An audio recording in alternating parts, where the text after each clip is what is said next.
Усім прывітанне, з вами Зміцер Лукашук, як звычайна абмяркоўваем падзею Беларусі і за яе межамі. Ну і па традыцыі ў гэты дзень, у гэты час у нас у студыі кіраўнік Варшаўскага цэнтра палітычнага аналіза і прагноза, сябра Вольнай Беларусі Павел Усаў. Добрый дзень, спадар Павел. Добрый дзень. Павел, давайте, паколькі ўсё ж такі дата сумная і трагічная, учора была чарговая гадавіна ўварвання, вялікага ўварвання расійскіх акупантаў на тэрыторыі Украіны з тэрыторыі Беларусі найперш. Самая галоўная была атака, хоць безумоўна мы памятаем, што вайна пачалася не ў 22-м годзе, а значна раней, у 14-м, але тым не менш. Вашыя ацэнкі, у якім месцы Украіна, Беларусь, увогуле наш рэгіён апынуўся па выніку гэтых 8,5 гадоў вайны? Тут нават цяжка падабраць словы, у якім стане знаходзіцца на сённяшні дзень рэгіён. Рэгіён знаходзіцца ў стане маштабнай вайны. Вось што можна сказаць агульнымі словамі вайны, пакуль якой не бачна канца, хаця інтэнсіўнасць баявых дзеянняў і скажем, аператыўных атак з боку Расіі значна зменшыліся.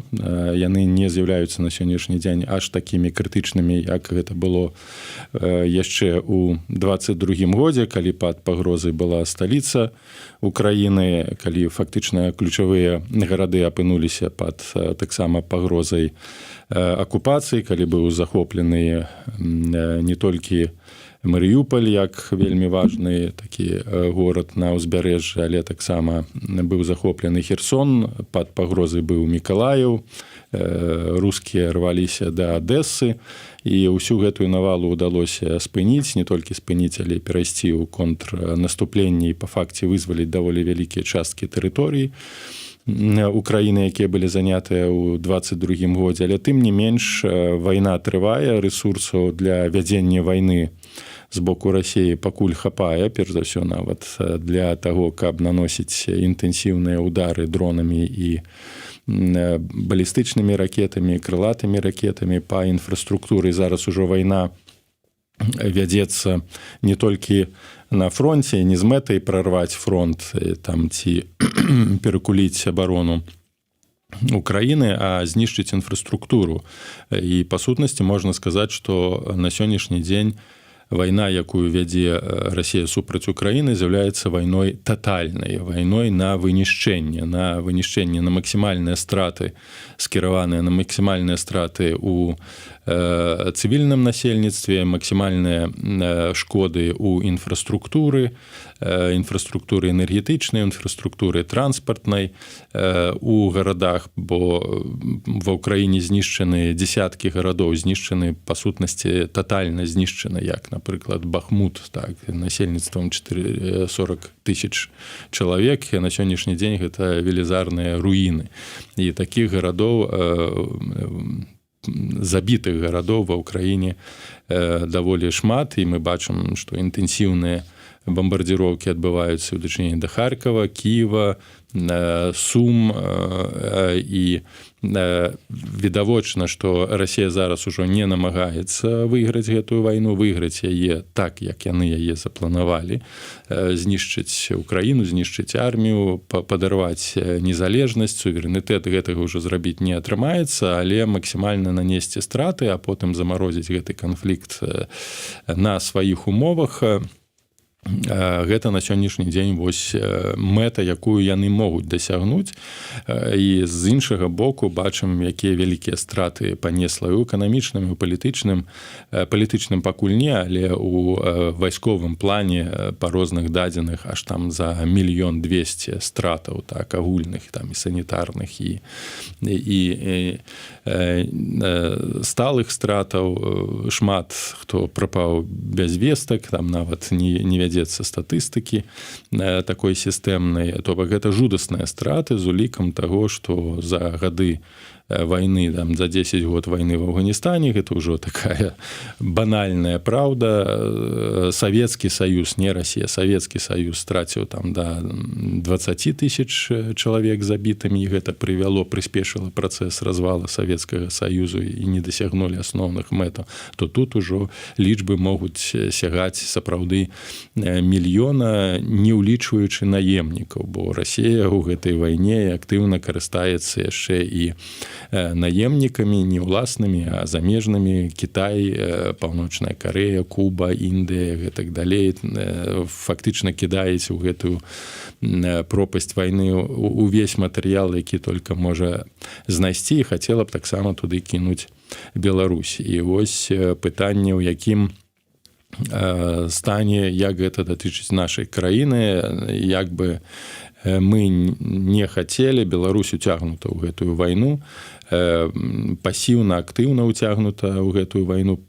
Пасіўнасць яна заключаецца ў тым, што вайскоўцы беларускай арміі не бяруць удзелу у ваенных дзеяннях, але краіна як плацдарм, як тэхнічная інфраструктура, лагістычная інфраструктура, прамысловая інфраструктура, яна уцягнута ў якраз такі расійскую вайну ў сэнсе прадукцыі, вайсковай прадукцыі, паставак для вайсковай тэхнікі, для вайсковай расійскай прамысловасці, ўзбраення і гэтак далей. І я коротко вас пераб'ю, просто зраблю невялічкі такі анонс. Пасля эфіру са спадаром Павлам у нас у эфіры будуць наши коллеги, журналисты, расследовальники из бюро медиа Вязнікоўцева и Ярашевич, где мы поговорим, обмяркуем их новое расследование про дадатковые звесткі, якія яны здабылі пра працу прадпрыемстваў Беларусі на вайсковы комплекс расійскі, на расійскую армію. Таму, калі ласка, не адыходзьце далёка, там будзе шмат цікавай і важнай інфармацыі. Спадар Павел. Другі момант, працягваючы так, што адначасова з гэтым адбываецца пашыраная мілітарызацыя краіны і грамадства. Сюды можна аднесці размяшчэнне ядзернай зброі, тактычнай і, верагодна, стратэгічнай, паўстанне расійскай вайсковай інфраструктуры ў межах размяшчэння ядзерных узбраенняў, той же Крычаўскі раён, так, дзе калісьці ў савецкія часы стаялі стратэгічныя ядзерныя савецкія ўзбраенні, пабудаванне розных аб'ектаў, у тым ліку і ў Осіповіцкім раёне, і ў памежным з Украінай раёне, гэта і Зябраўка, і Лунінец, там, дзе адбываецца апераванне расійскімі войскамі, так, аперацыйныя там адзінкі стаяць. І, канешне, Беларусь у любы момант можа быць уцягнута ў адкрытую фазу вайны, калі гэта канчаткова спатрэбіцца Пуціну, бо устрымацца ад націску з боку Расіі, калі гэта будзе сапраўды патрэбна для Масквы, у Лукашенка няма магчымасцяў, што б там не дэкларавалася, чтоб Лукашенко не спрабаваў падкрэсліць, што мы ніяк не будзем ваяваць супраць Украіны. Ён тое ж самае казаў перад 24 лютым. Амаль усе чыноўнікі ад вайсковых да бюрократаў казалі, што Беларусь ні ў якім сэнсе, ў ніякім фармаце не будзе, і ввогуле вайны як такой не будзе. Всё гэта тым не менш показала, потым ён бегаў з картамі, паказваў, адкуль на Беларусі рыхтавалася атака, там 3 накірункі, калі б мы не нанеслі першымі ўдары, паглядзіць, калі вось ввогуле прасачыць ягоную рыторыку, то мы не нападалі, мы не атакавалі, а потым вось мы спецыяльна нанеслі прэвентыўны ўдар, каб нас не затакавалі. Ну і, канешне, агульная эскалацыя ў дачыненнях з Захадам. Беларусь застаецца гэтым клінам стратэгічным, якім можна выкарыстаць не толькі ў гібридных дзеяннях, но сапраўды для павышэння ўзроўню небяспекі. Увесь час адбываюцца спекуляцыі адносна сувалкскага перашэйка, адносна удараў там па Латвіі, па Літве, і тут Беларусь гэта вось такі такая дадатковая карта, якой просто можна шантажаваць і пужаць заходнія краіны, памежныя краіны, што, канешне, адбіваецца на дачыненнях, на адносінах да беларусаў, нягледзячы на тое, што грамадства не падтрымлівае ніякай агрэсіі ў масе сваей супраць вайны. Тым не менш, палітыка Лукашенка у значнай ступені ўплывае на тое, як ставіцца да беларусаў, а ўзровень недаверу, ўзровень такіх негатыўных ацэнак у дачыненні да грамадзян Беларусі, у тым ліку і з прычыны таго, што Беларусь усё ж такі уцягнута расійскае ВПК, ён павышаецца адначасова, прабачце, што так зацягваю, тут адна ідэя цягне і іншую ідэю. Мы маем чым ганарыцца, гэта полк Каліноўскага, гэта беларускія добраахвотнікі, гэта дапамога, якую беларусы аказваюць украінцам і беларускім добраахвотнікам, але ўсё ж такі варта ў гэтай сумнай драматычны дзень прыгадаць тую ролю, важную ролю і, скажем, нават больш сімвалічна-палітычную, чым стратэгічную, так, бо ўсё ж такі гэта не вялікая адзінка беларуская, але ўсё ж такі гэта велізарны ўклад з боку беларусаў у такім аспекце ў абарону Украіны, у барацьбу, які гэты ўклад і гэтыя дзеянні таксама фарміруюць зараз і беларускую свядомасць, няхай часткі беларусаў, эміграцыі ў Беларусі, ўсё ж такі з імём Каліноўскага звязана не толькі дзейнасць палка Каліноўскага, але агульна гэта сімвал супрацьстаяння Масковіі, беларускі сімвал. Ну і нездарма Зеленскі на гадавіне пачатку паўстання 1863 году у нашай гістарыяграфіі паўстання Кастуся Каліноўскага узгадаў пра тое, што ў нас адно мінулае, у нас адна будучыня, у нас адна задача перамагчы Расію, не дазволіць ёй, скажем, як мінімум перамагчы ў гэтай вайне, бо перамога Расіі, канешне, азначае катастрофу далейшую не толькі для нашага рэгіёна, але агульна нават для Еўропы.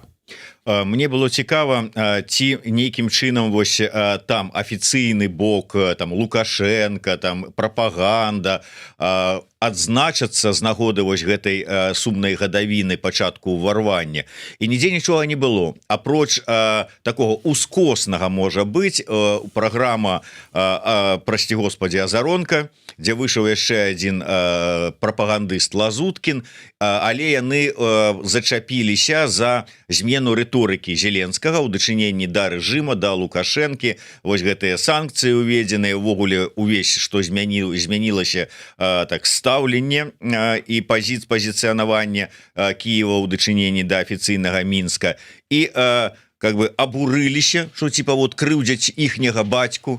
И Лазуткин кажа: сегодня они считают, видимо, что батька ничего не сделает, ничего не будет, поэтому можно так открывать рот. Конечно, наверное, если бы была реальная угроза вступления Беларуси в конфликт, они бы вели себя по-другому. Они считают, что раз белорусы такие добрые, доброжелательные, ничего не делают, это воспринимается как наша слабость. Вот так вот поскардзіўся Лазуткин. Ну, не ведаю, як там, что там нічога не робяць, але вось гэты намёк на тое, што, конечно, калі б была рэальная пагроза, то тут бы ўсе баяліся, ўся Еўропа дрыжала б, конечно. Была б рэальная пагроза, то Лукашенко б ужо не было б у Менску.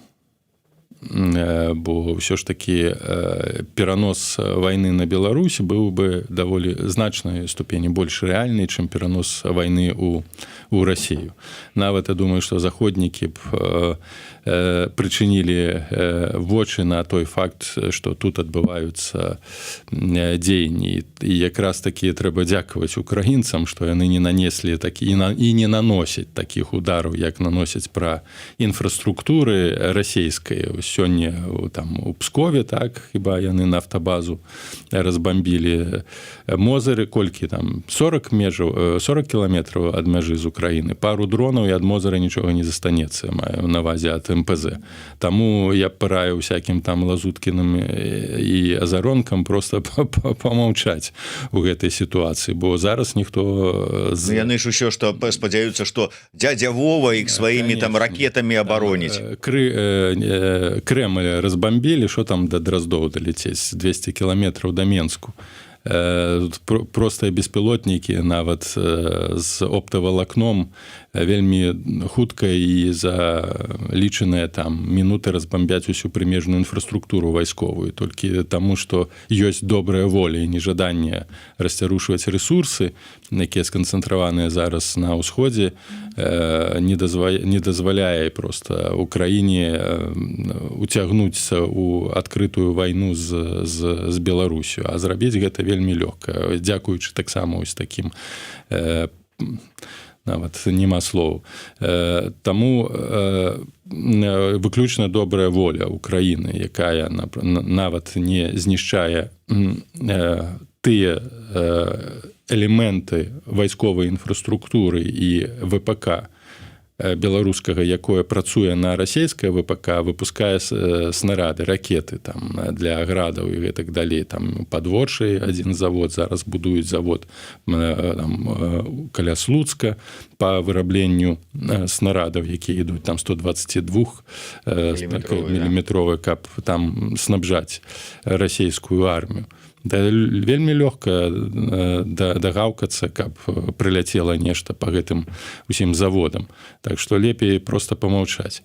А тое, што Лукашенко маўчыць, якраз такі гэта сведчанне таго, што ён прапагандысты гэта там лаянка, там нават на гэта звяртаць увагу не трэба. Тое, што афіцыйны Мінск маўчыць, гэта сведчанне таго, што ён якраз такі зараз не жадае раздражняць Кіеў.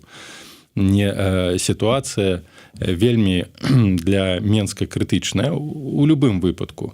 Калі Масква магла б у гэтай сітуацыі выйграць, так, былі б падпісаны нейкія дамоўленасці, якія б гарантавалі на забеспячэнне прысутнасці Расіі ва ўкраіне і тых тэрыторый, якія яна заняла, то Беларусь будзе аб'ектам узмоцненай каланізацыі і мілітарызацыі. То бок яна фактычна перастане існаваць як незалежная дзяржава. Тут увядуцца велізарныя кантынгенты вайсковыя, будзе разбудоўвацца інфраструктура, магчыма, далейшая структурная інтэграцыя беларускага войска і іншых сілавых інстытуцый у расійскую прастору, бо ж Расія на гэтым не спыніцца. Это проста перамір'е, гэта падрыхтоўка да новага фармату ваенных дзеянняў, альбо супраць Еўропы, альбо супраць Украіны. Тут Беларусь проста будзе знішчацца.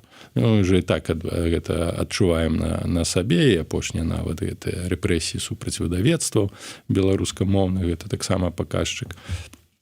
Другі момант, калі Расія прайграе, то для Лукашенка таксама гэта сур'ёзная пагроза, гэта азначае падзенне рэжыму, і ён будзе спрабаваць нейкім чынам выжыць у новых рэаліях і будзе прадаваць украінцам і спрабаваць там маніпуляваць Зеленскім. Мы ж вайну не распачалі, мы ж вось устрымалі нашае войска ад таго, каб Расія нас не ўцягнула. Мы ж тут вось захавалі бяспеку, нейкую буферную зону. Гэта ён будзе прадаваць, намагаючы адшукаць статус-кво у новай сітуацыі. Таму для Лукашенка, для рэжыма Лукашенка, для яго вытрывання і жыццяздольнасці трэба, як казаў Троцкі, ні міра, ні вайны. Вось такая зацягнутая сітуацыя, невырашаная сітуацыя сталай канфрантацыі, калі Расія будзе не да Беларусі, і дастаткова будзе, каб Беларусь просто выконвала функцыі лагістычнага цэнтру забеспячэння, але заставалася стабільна і не было там ніякага вырушэння. І для захада гэта па сутнасці сітуацыя прымальная, каб таксама не пашыралася нейкая зона нестабільнасці. Вось для чаго жадае Лукашенко. Таму нейкіх такіх жорсткіх дэкларацый, правакацый, паглядзіце, нават ужо няма тых манёўраў каля межаў, яны намагаюцца з Украіны, намагаюцца нейкім чынам адцягнуць нават тыя рэзервы, якія там стаяць. Ужо няма такіх аператыўных дзеянняў на памежжы з той же самай там Польшчай і тым больш з Украінай. Нейкія кантакты намагаюцца навязаць, там нейкі дыялог, каб просто нават нефармальна была пабудаваная вось такая палітычная інфраструктура для далейшага. Бо, канешне, мір такі, як умоўна прапануе там Вашынгтон з такімі максімумамі для Украіны, каб яна паступілася сваімі тэрыторыямі, каб былі праведзены яшчэ і выбары, гэта вельмі небяспечна для Украіны. Гэта абсалютна тое, што чакае Крэмль. Таму я лічу, што такога кшталту міра не будзе. Ён будзе умоўна абмежаваны, калі нешта і будзе падпісана нейкімі там часовымі рамкавымі дамовамі, там пра спыненне агню, пра знову абмен ваеннапалоннымі, забітымі і гэтак далей, але да сканчэння вайны, я думаю, яшчэ далёка. Пытанне ад гледача пад нікам Антоній пытаецца спадара Паўла, калі адбудзецца агрэсія з тэрыторыі Беларусі ў бок балтыйскіх краінаў, то якія наступствы можа мець для дыаспары беларусаў у Польшчы, Літве і гэтак далей? Гэта ілюзорныя, мне падаецца, зараз планы і стратэгіі, бо атака на тэрыторыю Літвы ці Латвіі, яна патрабуе канцэнтрацыі даволі вялікай колькасці войскаў. І перш за ўсё расійскіх войскаў, то бок тыя ж самыя бронетанкавыя групы, і не толькі з тэрыторыі Беларусі, але з тэрыторыі Расіі, падрыхтоўка да атакі з боку таго ж Калінінграда, то бок гэта шматкірунковая праца і падрыхтаванне, якія не застануцца на сённяшні дзень незаўважнымі. Схаваць там 30-50 тысяч чалавек з экіпіроўкай, узбраеннем на памежных тэрыторыях з Літвой, асабліва на тэрыторыі Беларусі, на сённяшні дзень немагчыма. Што гэта азначае? Любая падрыхтоўка і канцэнтрацыя сіл, азначае нанесенне удараў, прэвентыўных удараў па вайсковых аб'ектах, па лагістыцы, па групах войскаў, якія сканцэнтраваліся на Беларусі і, магчыма, на Калінінградзе. Гэта не будзе так, як было з Украінай, калі шоў працэс саспакойвання, што Расія не асмеліцца, і нават нейкай такой дэзарыентацыі кіраўніцтва і палітычнага і некаторым ступені рэгіянальнага вайсковага, што дало магчымасць расейцам прасунуцца на тэрыторыю Украіны даволі далёка. Што тычыцца Літвы, паслухайце, калі сур'ёзна разглядаць і дапусціць, што вось распачалася там агрэсія супраць краінаў Балтыі, па сутнасці гэта паўнамаштабная вайна. Гэта азначае удары па тэрыторыі Беларусі з тэрыторыі Польшчы. Гэта азначае удары па тэрыторыі Беларусі з тэрыторыі Украіны.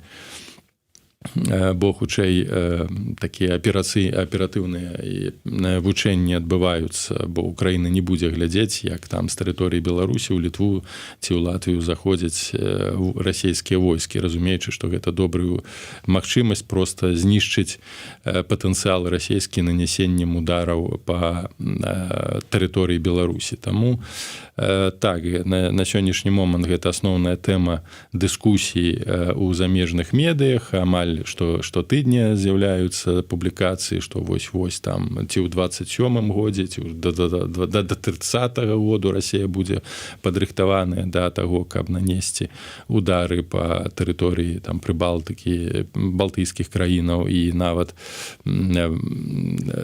басейну Балтыі, там Фінляндыя ўжо там таксама разглядаецца як магчымы аб'ект. Ну, але гэта нават, я разумею, што людскія рэсурсы пакуль што ў Расіі не вычарпаныя, і яны могуць наносіць камбінаваныя удары, але ўсё ж такі нават падрыхтоўка да поўнамаштабнай вайны будзе патрабаваць агульнай мабілізацыі ў Расіі і выкарыстанне дзейснай арміі. То бок тых, хто служыць па прызыву, яны іншых рэсурсаў няма. Зараз фармальна Расія мабілізаванымі ваюе, так, кантрактнікамі, мабілізаванымі. У Беларусі гэта таксама трэба будзе мабілізаваць, колькі там казаў Хрэнін і Вальфовіч, у нас 500 тысяч рэзерву вайсковы, які акрамя як фарбаваць гусеніцы танкаў і плац наўрад ці што могуць. Але ўсё гэта дзеянні, якія ўжо адразу кажуць пра стан падрыхтоўкі да вайны. І ніхто, склаўшы рукі, сядзець не будзе. Што тычыцца беларускай дыаспары, то якраз такі ўжо даўно пра гэта вядзецца гаворка з беларусаў і ва ўкраіне, у Літве, асабліва ў Літве. Трэба рабіць вайсковыя тэрытарыяльныя адзінкі, рыхтаваць іх да вайсковых дзеянняў. У любым выпадку падрыхтоўваць, а не рабіць з іх ворагаў, як гэта рабілі, калі казалі, што вось беларусы, полк Каліноўска, фільмы адмыслова пускаліся па літоўскаму тэлебачанню, што каліноўцы гэта вось проксі, які Лукашенка выкарыстае супраць Літвы. Гэты літвінізм прыплялі. Замест таго, каб стварыць інфраструктуру для падрыхтоўкі і афіцэрскага складу, і вайсковага, ўсё ж такі 60 тысяч чалавек. Атрымаць для гэтага грошы нават з таго ж з тых еўрапейскіх структур НАТО, стварыць адзінкі. Тое, што рабілі ў свой час камуністы, бальшавікі, каб рабіць перавароты у той жа Эстоніі, Літве, Латвіі. Вось чамусьці яны там гэтага не цураліся. Рабілі сістэмную падрыхтоўку для вядзення баявых рэвалюцыйных дзеянняў на тэрыторыі ворага ў еўрапейскіх краінах на працягу дзесяцігоддзяў. А чамусьці еўрапейцы вось чыстенькія не хочуць гэта ўваходзіць, замест таго беларусаў 150 тысяч фармальна зарэгістраваных тут у Польшчы. Ну, зрабіце асобныя адзінкі, ну, зрабіце нават тым клубам, якія займаюцца стрэльбамі, дайце дадатковае фінансаванне, уцягвайце. Гэта тое, што будзе у любым выпадку рэсурсам неабходным і для павелічэння бяспекі саміх гэтых краінаў і ў перспектыве для будучыні, бо нам неабходны апарат свой уласны, апарат бяспекі, апарат вайсковы, камандаванне апарат. У нас крамя савецкай школы нікога там няма. Ну, вось, магчыма, досвед яшчэ Каліноўскага, але гэта збольшага ваеры, а не афіцэры. Вось што трэба рабіць з дыаспарай, а не думаць, як беларусы зарэагуюць, калі нешта там хтосьці нападзе. Так не трэба чакаць гэтых рэакцый, трэба рыхтаваць якраз такі для людзей, для таго, каб гэтыя рэакцыі былі адпаведныя ў інтарэсах краінаў, дзе на сённяшні дзень беларусы знаходзяцца. Тым больш, што жаданне беларусаў удзельнічаць у такіх падрыхтоўчых курсах, працэсах, шкаленнях вельмі вялікі. І нават проста на заробак уключаць, я кажу, зрабіць асобныя беларускія адзінкі, калі вы ўж баіцеся, што там будуць умоўна праз беларусаў, якія там навучаюцца, КДБ, ФСБ будзе дасылаць агентаў. Так яна і так праз польскія структуры дасылае. Гэта не пазбежна, ну так зрабіце большы такі шчыльны кантроль, але гэта вялікі рэсурс. Это вялікі рэсурс, які трэба выкарыстоўваць нават на перспектыву. Нават, яшчэ раз падкрэслю, калі не будзе гэтай вайны, але мы знаходзімся зараз у такой сітуацыі абсалютнай непрагназавальнасці, абсалютнай адсутнасці сістэмы бяспекі, якая б магла нават гарантаваць, акрамя ўласнай арміі, ніхто на сённяшні дзень не зможа загарантаваць бяспеку і незалежнасць ні Балтыі, ні Польшчы. фактычна толькі абапірацца на ўласнае войска. Тыя кантынгенты натаўскія, якія агульна складаюць на тэрыторыі Польшчы, краін Балты каля 10 000, ну гэта, прабачце, гэта смешна. Нягледзячы на тое, што, магчыма, яны экіпіраваныя там і падрыхтаваныя значна больш. Але гэтая вайна показала, што гэта недастаткова, асабліва пры сучасных магчымасцяў вядзення вайны. Таму трэба ўсё ж такі не адкідваць беларусаў, а інтэграваць іх. Яшчэ раз падкрэслю, для дэмакратычнай Беларусі гэта будзе вельмі важны рэсурс у пытаннях пабудавання ўласнай сістэмы бяспекі і ўласнага новага войска. Я хотел бы яшчэ тэму закрануць візіта чарговага Лукашэнкі ў Москву. Мы заўсёды, калі ён ляціць туды, хоць гэта афіцыйна паведамляецца, што як гэтым разам 26-го ён возьме ўдзел у паседжанні вышэйшага дзяржсавета саюзнай дзяржавы, дзе будуць там разглядаць пытанні арганізацыі там пасажырскага там злучэння, камітэт па стандартызацыі, там прысуджэнне прэміі саюзнай дзяржавы ў галіне літаратуры, але мы заўсёды чакаем, што нейкую гадасць для суверэнітэта і незалежнасці Беларусі прывязе з гэтай Москвы. Гэтым разам ўсё ж таки ёсць нейкае такое адчуванне, што не толькі там нейкія літаратурныя прэміі размяркоўваць будуць. Я ўжо часткова узгадаў, што Расія будзе, і гэта відавочна, націскаць на тым, каб развіваць інтэграцыю ў сферы бяспекі, фактычна не інтэграцыю, а інкарпарацыю беларускай гэтай прасторы бяспекі ўнутранай таксама ў расейскую. Магчыма, яшчэ большае разгортванне расійскай прысутнасці вайсковай у Беларусі, хаця дзеля гэтага не абавязкова нават ехаць у Маскву, просто дастаткова, каб прыехаў Нарышкін ці Белаусаў і сказаў, што трэба зрабіць тое, тым больш, што падпісаныя да 30-го году планы па вайсковаму і вайскова-тэхнічнай супрацы на 5 год, сутнасці якой гэта не адкрыты дакумент, а па папярэдніх дакументах па вайсковай супрацы і вайскова-тэхнічнай супрацы якраз такі Беларусь была ўбудаваная ў сістэму ВПК, яны былі гэтыя дакументы падпісаныя ў 22-м годзе. Паўсталі вось гэтыя цэнтры, так званыя навучальна-вайсковыя ў Гародні, у Лідзе, дзесьці пад Новгарадам, калі не памыляюся, і ў Калінінградзе.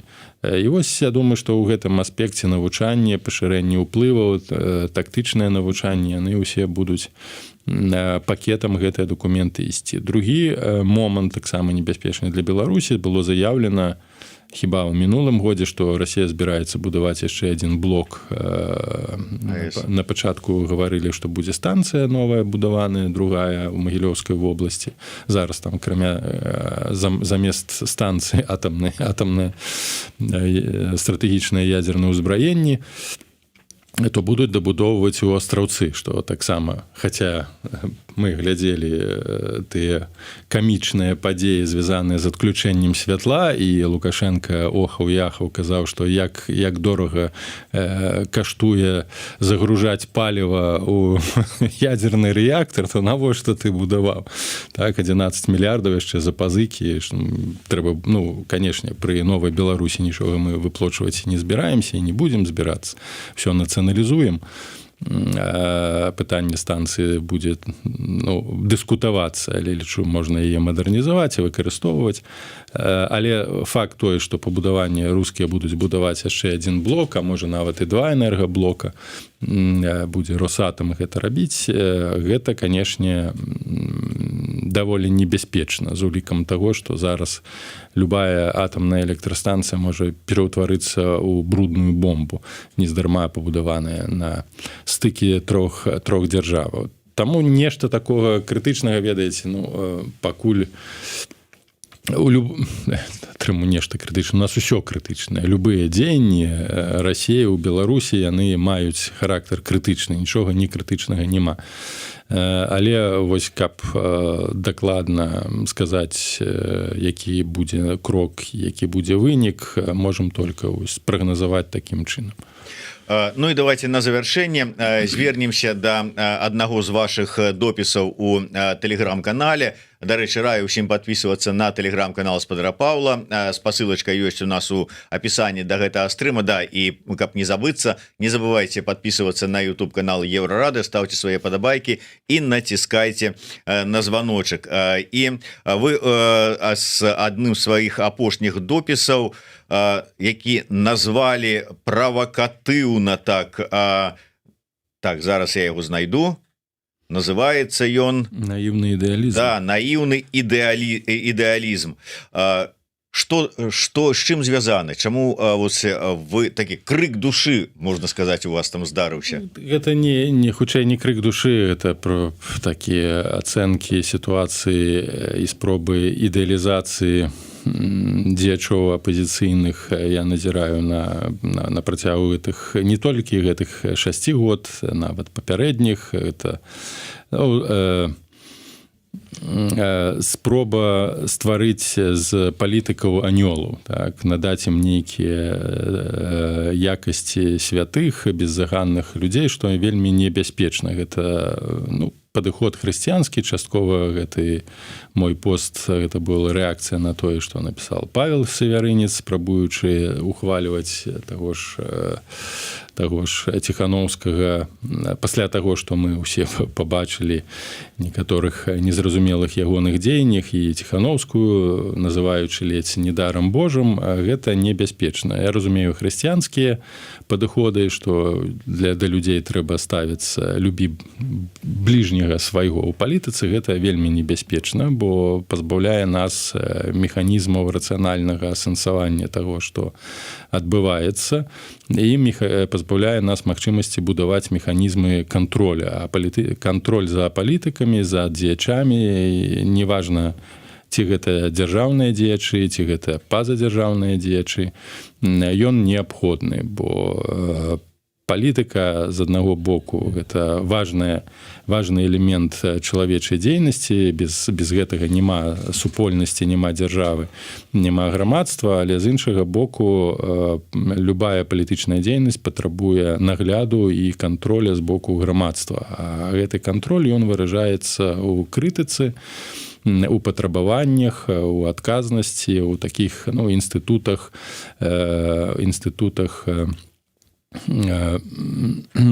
палітычнага іміджу, калі памылкі не прабачаюцца. Памылкі трэба выпраўляць, а не выбачаць. І памылкі трэба выносіць з гэтага нейкі досвед і ствараць нейкія механізмы, каб гэтых памылак ні ў дзеяннях, ні ў выказваннях не было ў будучым, бо за гэтымі памылкамі стаяць лёсы жывых людзей. Стаяць лёсы людзей, якія, паверыўшы ў адказнасць, у падрыхтаванасць, у наяўнасць нейкай стратэгіі, ідуць на заклікі апазіцыйных дзеячоў і трапляюць потым у сур'ёзныя праблемы, губляюць здароўе, губляюць жыццё. І на гэтым будуецца адказнасць. Ніякага аналізу, ніякіх тлумачэнняў, што ж адбылося з 20-го па умоўна 22 год з пікам апазіцыйнай дзейнасці мы не пачулі з боку тых структур, якія выступалі ў якасці мазгавога і палітычнага цэнтра, якія мелі нейкую стратэгію для дзеяння ў Беларусі зрынання рэжыму, а як аказалася, гэтай стратэгіі няма. І зараз спрабаваць усё гэта проста перагарнуць старонку і забыцца пра тое, што было ў 20-м, у 21-м, 22-м годзе, у тым ліку ў рыторыцы, у тым ліку ў паклонах да Масквы нельга.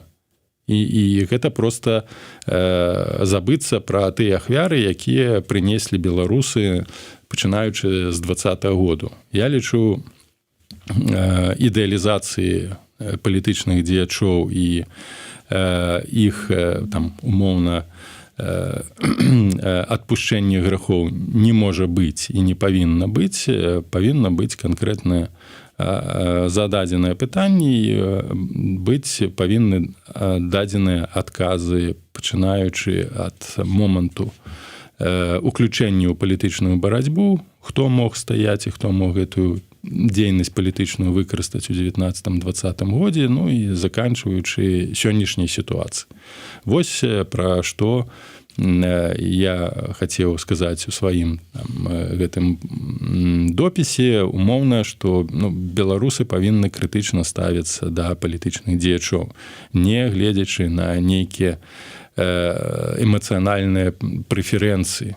То бок рацыянальнасць у палітыцы гэта аснова таго, што не паўторыцца потым сітуацыя з Лукашэнкам, бо якраз такі вось папулізм, палітычны папулізм, ідэалізм і папулізм на базе ідэалізму, ён вельмі небяспечны, становіцца асновай для пабудавання аўтарытарных недэмакратычных сістэм. І пакуль вось у нас такая сітуацыя, што да ўлады нам далёка і да зменаў у Беларусі таксама можа нам заняць час некалькі гадоў, трэба, каб у беларускім грамадстве будавалася новая культура палітычная. Культура, якая базуецца на рацыянальных адносінах да палітыкаў, на ведах палітычным, культура адказнасці, культура крытыкі ў тым ліку, крытыкі, абсалютна ўзважанай крытыкі. Гэта не азначае там з аднаго боку таксама пераходзім у нейкую абсурдную сітуацыю, калі любая крытыка залічаецца да хейту. Ты не крытыкуй, бо гэта хейт. Гэта абсурд, гэта знішчэнне палітычнай культуры. Дэмакратыя будуецца на крытыцы. Але мы сутыкаемся і з іншым момантам. Калі я крытыкую, гэта нармальна, а калі мяне крытыкуюць, то это хейт. Калі не пераходзіць на нейкія эмацыйныя і асабістыя аспекты, то гэта ўсё крытыка. Крытыка дзейнасці, крытыка думак, крытыка – это абсалютна, я лічу, у дэмакратычным грамадстве нармальны, гэта трэба культываваць, і гэта трэба падмацоўваць, і гэта трэба ўсё ж такі інстытуцыялізаваць. Пакуль што нам зрабіць гэта агульна дэмакратычнай супольнасці не ўдаецца, мы ўвесь час вяртаемся да аўтарытарных практык, у тым ліку, на жаль, дэмакратычнай супольнасці. Калі мы не пераадолеем гэтыя практыкі, гэты ідэалізм з аднаго боку, а з іншага боку вось такую подданскую культуру, калі і медыі, і эксперты пачынаюць абслугоўваць выключна выбранага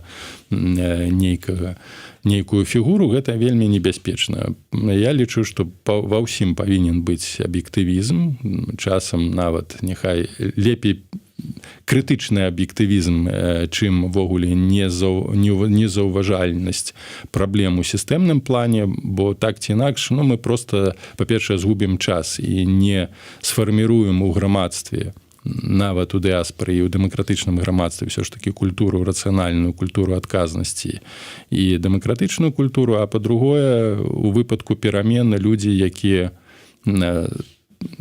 заяўляюць, што яны палітыкі і не нясуць ніякай адказнасці, прывядуць краіну да новага аўтарытарызму. А гэтага нам бы не хацелася. Дзякуй вялікі. Шмат не прагаварылі, але думаю, што іншым разам і дагаворым, і іншыя тэмы будуць. Таму, каб не прапускаць нашыя стрымы, подписывайтеся на YouTube канал Еврорады. Калі вы працуеце ў Польшчу, то можете падтрымаць нашу працу, пералічыўшы сваіх 1,5% падаткаў праз ПІТ пры афармленні ПІТа на наш рахунак. І, безумоўна, подписывайтеся на телеграм-канал Павла Усова. Дзякуй вялікі ўсім яшчэ раз. Да сустрэчы. Жыве Беларусь. Жыве.